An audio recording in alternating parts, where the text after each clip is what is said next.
வணக்கம் மக்களே, நாம் இந்த ஆரோக்கியமான பதிவில் வாழைப்பூவில் நிறைந்துள்ள மருத்துவ நன்மைகளை பற்றி நம்ம விளக்கமாக பார்க்க போகிறோம். நம்ம வாரத்தில் ஒரு தடவையாவது வாழைப்பூவை நம்மளுடைய உணவுகளில் எடுத்துக்கொள்ளலாம். வாழைப்பூவை உண்ணக்கூடிய முறை அப்படின்றதும் ஒன்று இருக்குது.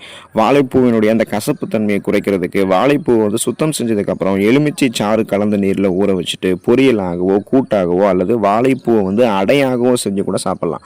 உணவுகளில் எப்படி வேணால் நம்ம சமைத்து வாழைப்பூவை எடுத்துக்கொள்ளலாம். இதன் மூலமாக கிடைக்கக்கூடிய அடிப்படை ஊட்டச்சத்துக்கள் மூலமாக நம்முடைய உடலுக்கு என்னென்ன மருத்துவ நன்மைகள் கிடைக்குது அப்படின்றத நம்ம விளக்கமாக பார்ப்போம். அதை பற்றி பார்க்குறதுக்கு முன்னாடி இந்த வீடியோவுக்கு மட்டும் ஒரு லைக்கை கொடுத்துட்டு அந்த தகவல் உங்களுக்கு தெரிஞ்சவங்களுக்கும் ஷேர் பண்ணிவிடுங்க. ஏன்னா அது அவங்களுக்கும் பயனுள்ளதாக இருக்கக்கூடிய ஒரு ஆரோக்கியமான பதிவு தான். இது போன்ற அப்டேட்ஸ்கள் நீங்கள் தொடர்ந்து பார்க்குறதுக்கு நம்மளுடைய ஹெல்த் நியூஸ் தமிழ் சேனலை மறக்காமல் சப்ஸ்கிரைப் பண்ணி வச்சுக்கோங்க. பக்கத்தில் இருக்கக்கூடிய பெல் பட்டனையும் கிளிக் பண்ணி ஆல் அப்படின்ற ஆப்ஷனையும் செட் பண்ணி வச்சுக்கிட்டீங்க அப்படின்னா நாங்கள் போடக்கூடிய எல்லா அப்டேட்ஸும் உங்களுக்கு நோட்டிஃபிகேஷன் அடிக்கடி சேரும். சரிவாங்க மக்களே, இப்போ வீடியோக்குள்ளே போயிடலாம். நம்மளுடைய ரத்தத்தில் இருக்கக்கூடிய சர்க்கரையினுடைய அளவை கட்டுப்படுத்திக் கொள்வதற்கு நம்ம வாழைப்பூ எடுத்துக்கொள்ளலாம். இப்போ ரத்தத்தில் சர்க்கரையினுடைய அளவு அதிகரிக்கிறதுக்கு காரணம் கார்போஹைட்ரேட் அதிகமாக இருக்கக்கூடிய உணவுகள் நம்ம தொடர்ந்து எடுத்துக்கிறதால தான். இதெல்லாமே ஹையர் கிளைசமிக் இண்டெக்ஸ் இருக்கக்கூடிய குறியீடு இருக்கக்கூடிய உணவுகள். இது நம்ம சாப்பிடும்போது உடனே நம்மளுடைய ரத்தத்தில் சர்க்கரையினுடைய அளவு அதிகப்படுத்தப்படும். அப்போ நம்ம குறைவான கிளைசமிக் இண்டெக்ஸ் இருக்கக்கூடிய உணவுகளை எடுத்துக்கொள்ளணும். ஃபார் எக்ஸாம்பிள், அந்த நார் சத்து வளமான இருக்கக்கூடிய உணவுகள் எடுத்துக்கிட்டோம் அப்படின்னா ரத்தத்தில் இருக்கக்கூடிய சர்க்கரையினுடைய அளவை கட்டுப்படுத்தி நாளடைவில் சுகர் ப்ராப்ளத்திலிருந்து நம்ம விடுபட்டுருவோம். சுகர் அப்படின்ற அந்த பேச்சுக்கே இடம் இருக்காது.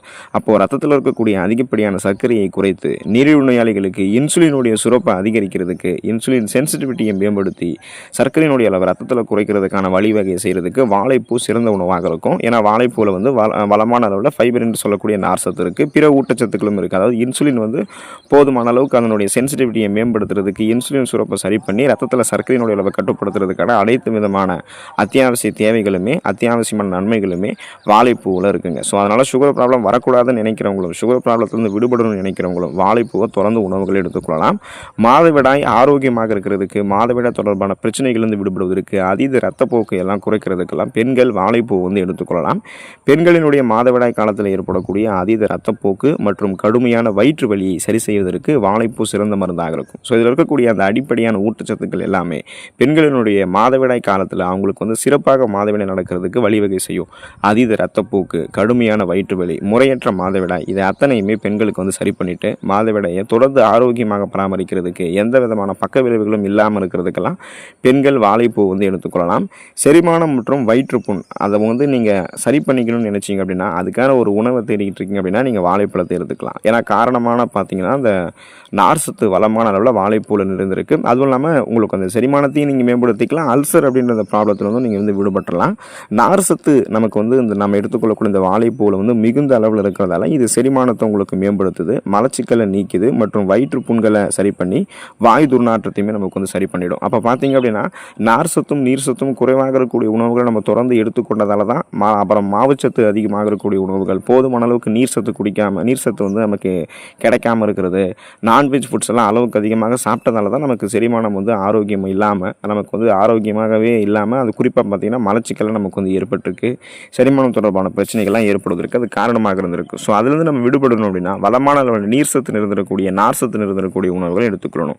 இப்போ நாம் இந்த வாழைப்பூ எடுத்துக்கிட்டோம்னா செரிமானத்தை அதை மேம்படுத்தும், மலச்சிக்கலை நீக்கும், அல்சர் அப்படின்னு சொல்லக்கூடிய அந்த குடல் புண்கள், வயிற்று புண்களையுமே ஆற்றி வாய் துர்நாற்றத்தை நமக்கு கியூர் பண்ணிடும். ஸோ மேக்ஸிமம் அல்சர் ப்ராப்ளம் இருக்கிறவங்களாம் என்ன பண்ணணும் அப்படின்னா காலை உணவுகளை மறக்காமல் சாப்பிடணும். அந்த அல்சர் தீவிரமாகாமல் அது குறையிற வரைக்குமாவது காரசாரமான உணவுகளை சாப்பிடாமல் இருக்கணும். அதுக்கப்புறம் கூட காரசாரமான உணவுகளை எடுத்துக்கொள்ளாமல் இருக்கிறது தான் குடலுக்கு நல்லது. ஏன்னா காரசாரமான உணவுகள் எப்போதுமே குடலையும் செரிமான மண்டலத்தையுமே பாதிக்கும். அப்போ நாம் என்ன பண்ணோம் அப்படின்னா அல்சர் ப்ராப்ளத்தை விடுபடுவதற்கு இந்த மாதிரி வாழைப்பூவெல்லாம் எடுத்துகிட்டு இருக்கோம், காலை உணவெல்லாம் மறக்காமல் சாப்பிட்றோம் அப்படின்னா நமக்கு கரெக்டான லெவலில் அந்த அல்சர் ப்ராப்ளம் க்யூர் ஆகிடும். செரிமானமும் ஆரோக்கியமாக இருக்கும். ஒட்டுமொத்த செரிமான மண்டலமே நலமடைவதற்கெல்லாம் வாழைப்பூ ஹெல்ப் பண்ணும்.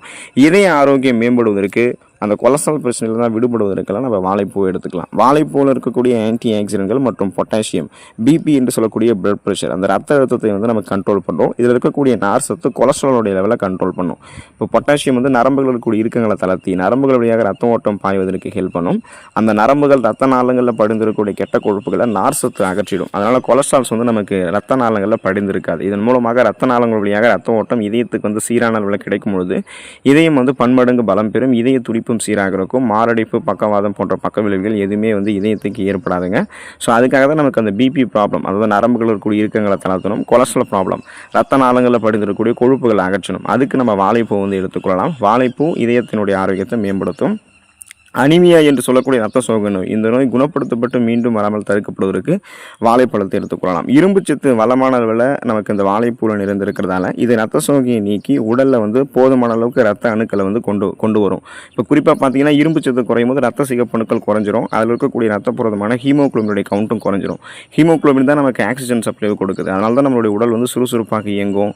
இப்போ ஒருவேளை ஹீமோகுளோபினுடைய கவுண்ட் குறையும் போது மயக்கம், தலைவலி, குமட்டல், வாந்தி, உடல் பலவீனம், உடல் சோர்வு, கவனமின்மை, இந்த மாதிரி அனிமியா, அதாவது ரத்த சோகைக்கான அறிகுறிகளை நமக்கு தென்பட ஆரம்பிக்கும். இப்போ இதிலிருந்து விடுபடணும்னா இரும்புச்சத்து இருக்கக்கூடிய வாழைப்பூ எடுத்துக்கிட்டோம்னா நம்ம நலம் பெறலாம்.